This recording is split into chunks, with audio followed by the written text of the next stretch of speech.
Today, we're diving into one of the most powerful metaphors in spiritual warfare, the armor of God from Ephesians 6:10-11. And it's fascinating because this isn't just some abstract concept. The Apostle Paul wrote this while literally chained to Roman soldiers. Wait, really? So he was getting inspiration from what he was seeing right in front of him? Exactly. The Domus Tiberiana barracks inscriptions confirm that Paul was surrounded by the Praetorian Guard. He had a front row seat to observe their armor and equipment. That adds such an interesting layer to this passage. So what exactly does Paul tell us about this spiritual armor? Well, the key verse says, "Put on the full armor of God, so that you will be able to stand firm against the schemes of the devil." And I notice you emphasized full armor there. Yes, because according to the biblical scholars, Paul is stressing that we need every single piece. You can't just pick and choose. So what's the first piece we need to put on? The belt of truth. And here's something fascinating. Roman soldiers actually put on their belt first because it held everything else in place. Oh, wow. So there's even meaning in the order? Absolutely. The belt was foundational. Without truth as our foundation, everything else falls apart. That makes so much sense. What comes next?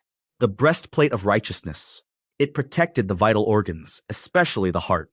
And spiritually speaking, what does that represent? It's about guarding our heart, our values, motivations, and desires against spiritual attacks.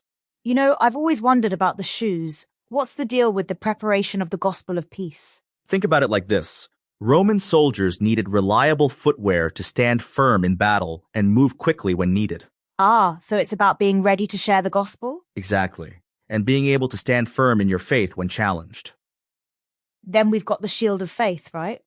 Yes, and this is particularly interesting because Paul specifically mentions it stops fiery arrows. Were fiery arrows actually a thing in Roman warfare? They absolutely were. Enemies would light arrows on fire to create panic and chaos in the Roman ranks. So spiritually speaking, what are our fiery arrows today? Doubts, fears, temptations, anything that could shake our faith and create spiritual chaos.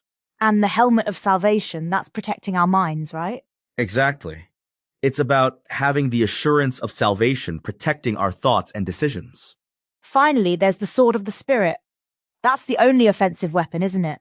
Yes, and Paul explicitly identifies it as the Word of God. It's not just for defense, it's for advancing God's kingdom. You know what's interesting? This whole armor concept isn't just about personal protection. No, it's not. According to recent biblical scholarship, it's about standing up for justice and righteousness in the world. Can you elaborate on that? Well, scholars point out that Paul was drawing from Isaiah 59, where God puts on armor to fight for justice and truth. Oh, so there's an Old Testament connection too? Absolutely.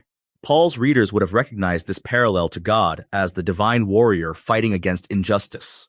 That adds a whole new dimension to this passage. And it's why Paul emphasizes that our struggle isn't against flesh and blood, but against spiritual forces of evil. Speaking of which, how do we actually put this armor on in practical terms? Well, it starts with understanding that this isn't a one-time thing. We need to put it on daily. Like a spiritual morning routine? Exactly. And research shows that Christians who consciously engage with these concepts show higher spiritual resilience.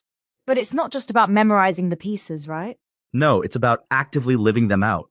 Truth becomes our foundation, righteousness our protection, faith our shield. And I imagine prayer plays a role in this too? Absolutely crucial.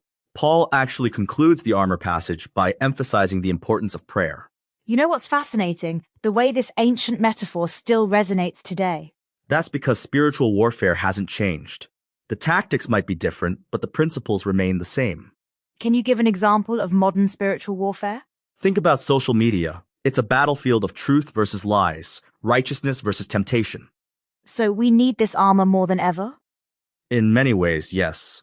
The spiritual challenges today are just as real as they were in Paul's time. And it's interesting how this isn't just individual armor, it's meant for the whole church community, right? Exactly.